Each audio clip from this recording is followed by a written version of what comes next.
बिस्मिल्लाहिर्रहमानिर्रहीम।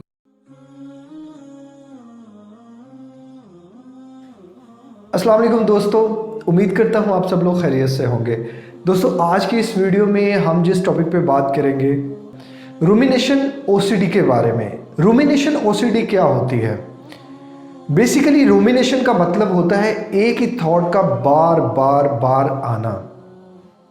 इसे कहते हैं run through again and again. मतलब एक ही थॉट का बार बार आना और लातादाद बार आना। या तो कोई इवेंट हो गया हो या होने वाला हो, इंसान को बार बार उस हवाले से थॉट्स आते रहते हैं। और ये सबसे ज़्यादा परेशान कुन तब होता है जब ये सोचते हुए इंसान की पूरी रात की नींद बर्बाद हो जाती है। ये एक्साइटमेंट का भी कोई लम्हा हो सकता है, या कोई ऐसा लम्हा भी आपकी ज़िंदगी में हो सकता है कि आप अपने आप से सवाल करते हैं, काश मेरी जो उससे बात हुई थी वो इस तरह नहीं इस तरह होनी चाहिए थी, मुझे इस तरह नहीं उसे इस तरह बताना चाहिए था, मुझे ये नहीं उसे ये कहना चाहिए था, और कल जो हमारी बात हुई थी वो ठीक नहीं थी, अब जब मेरी बात होगी मैं उसे इस तरह नहीं इस तरह बताऊंगी या इस तरह बताऊंगा। इसमें थॉट्स नेगेटिव भी हो सकते हैं, इसमें थॉट्स पॉजिटिव भी हो सकते हैं, और इसकी वजह से इंसान की नींद बड़ी डिस्टर्ब हो जाती है। अभी दोस्तों, मैं आपको इस बात की मज़ीद वजाहत करने के लिए आपके साथ मैं एक छोटा सा किस्सा शेयर करता हूँ। मुझसे एक लड़की कोचिंग सर्विसेज ले रही है, शिकागो से हैं वो। उन्होंने अपना मुझे जो प्रॉब्लम उन्हें जो रूमिनेशन ओसीडी थी वो ये थी कि वो अपना जो उनका मंगेतर था, जिस लड़के को वो पसंद करती थी, उन्हें ये पसंद नहीं आता था कि वो किसी और से बात करे। इस बात को लेके वो पूरी रात सोचती रहती, परेशान रहती। उनको अच्छा नहीं लगता था कि वो किसी और लड़की से काम की बात भी करे, किसी असाइनमेंट की बात भी करे। इसकी वजह से उनकी रात की नींद बड़ी डिस्टर्ब हो रही थी। सेम एक और किस्सा मेरी एक और बहन के साथ पेश आया। वो 4 बहनें हैं और चारों की आपस में नहीं बनती, और इस वाली बहन को जब भी कोई बात करके चला जाता है ये बहुत ज़्यादा परेशान हो जाती हैं।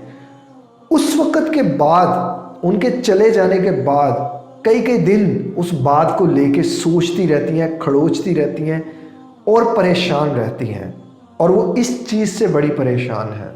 कुछ लोगों को रूमिनेशन ओसीडी तब होती है जब उन्होंने किसी नए लोगों से मिलना हो, नई जगह पे जाना हो, नए मुकाम पे जाना हो, या किसी जगह इंटरव्यू पे जाना हो। वो उस चीज़ को, उस स्पेसिफिक चीज़ को लेके बड़े परेशान हो जाते हैं, उसके बारे में रूमिनेशन ओसीडी करना शुरू कर देते हैं। मतलब बार बार सोचना, उस चीज़ को लेके चलना, और मैं वहाँ जाऊँगा ये हो जाएगा, मैं वहाँ जाऊँगा मैं ये करूँगा, मैं ये नहीं करूँगा, मेरे साथ ये होगा ये नहीं होगा। अब ये जो रूमिनेशन डिसऑर्डर है या रूमिनेशन जो ओसीडी है, ये इंसान को कब होती है, इसकी होने की रीज़न्स क्या क्या हो सकती हैं, ये क्यों होती है, बेसिकली इसकी वजह की अगर बात करें दोस्तों, मैं अगर आपको इसकी रीज़न्स बताऊं तो मेरी स्टडी के अकॉर्डिंग जो मैंने लोगों को ऑब्जर्व किया है, ये लोगों को बचपन से होती है लेकिन उनको पता ही नहीं होता। शुरू शुरू में ये आदत इतनी ज़्यादा नहीं होती, लेकिन वक्त के साथ साथ ये रूमिनेशन ओसीडी जो है ये बढ़ती रहती है। इसके अलावा जो लोग सेंसिटिव होते हैं, जो लोग ज़रा ज़रा बात पे परेशान हो जाते हैं, जो लोग नेगेटिव होते हैं, और जो लोग लोगों में खामियां तलाश करते हैं, वो भी इस बीमारी का शिकार हो जाते हैं। इसके अलावा भी इसकी होने की बहुत सी वजूहात हो सकती हैं। दोस्तों, अगर बात करें आप इसके इलाज की, तो इलाज जो है वो ऑब्सेसिव कंपल्सिव डिसऑर्डर का थोड़ा सा टाइम ले जाता है। आपको पेशेंस की ज़रूरत पड़ती है, एक ही काम बार बार करने की ज़रूरत पड़ती है, तो ही आपको रिजल्ट्स हासिल होते हैं।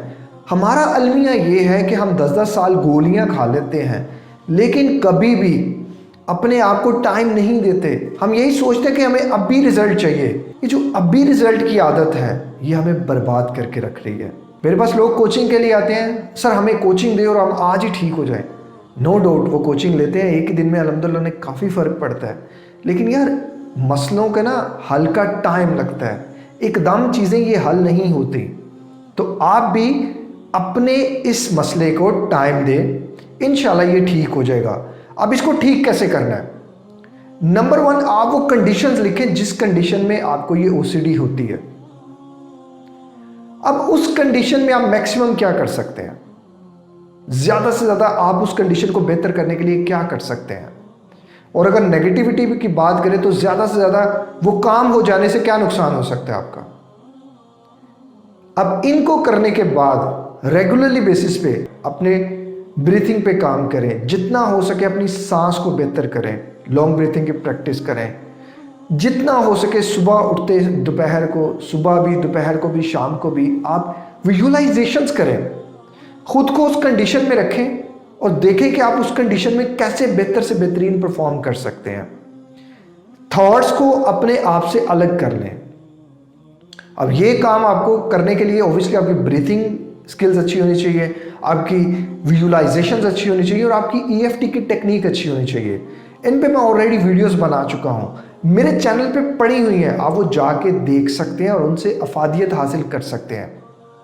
दोस्तों मेरी ये वीडियो तब तक बेकार है जब तक आप इन पे अमल नहीं करेंगे।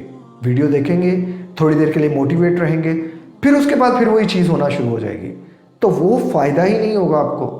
आप पहले चीज़ें खुद पे इम्प्लीमेंट करें, देन देखें इसके रिजल्ट्स, देन मुझे बताएं कि ये चीज़ें काम करती भी हैं कि नहीं करती। इसके अलावा अपना खाने पीने का टाइम बनाएं, अपने आप को फिट करें, मेंटली भी और फिजिकली भी। जो स्टेटमेंट आपने एक बार पास कर दी। फर्ज करें आपको किसी की कोई बात बुरी लग गई और आप कहते हो कि मैंने जो उससे कल मीटिंग की, मुझे उसकी ये बात अच्छी नहीं लगी। आप अपने आप से पूछें मुझे उसका क्या अच्छा नहीं लगा। अच्छा, अब जब हमारी दोबारा बात होगी तो ये बात जब वो करेगा, इसके जवाब में मैं उसको कोई बात कर दूंगा जो बात बहुत अच्छी होगी। अभी मुझे इस टॉपिक पे नहीं सोचना। दोस्तों ये जो मैंने आपको टेक्निक सिखाई है, इसे कहते हैं थॉट मैनेजमेंट। हमेशा अपने थॉट्स को मैनेज करके चलें, इसीलिए कोचिंग सर्विसेज प्रोवाइड की जाती हैं कि आपको थॉट्स मैनेजमेंट सिखा दें। हर इंसान के थॉट्स अलग हैं, हर इंसान की कंडीशंस अलग हैं। उस कंडीशंस में उसकी कैसे थॉट्स मैनेजमेंट हो सकती है, ये प्राइवेटली हो सकती है।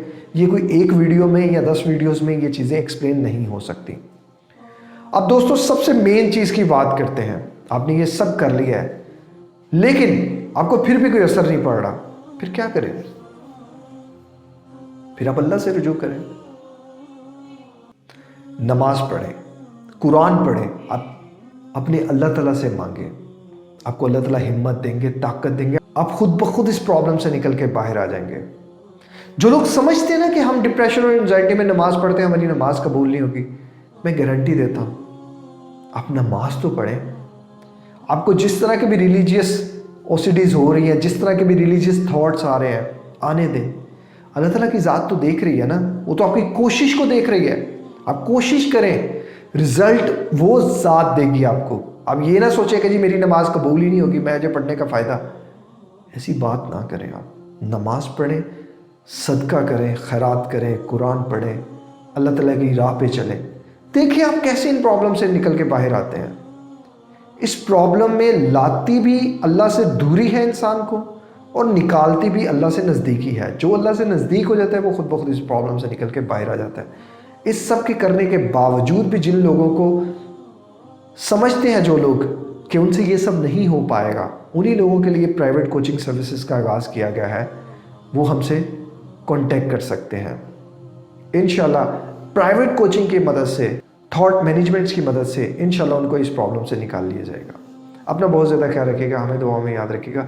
मिलते हैं किसी और वीडियो में किसी और टॉपिक के साथ। अस्सलाम वालेकुम, अल्लाह हाफ़िज़।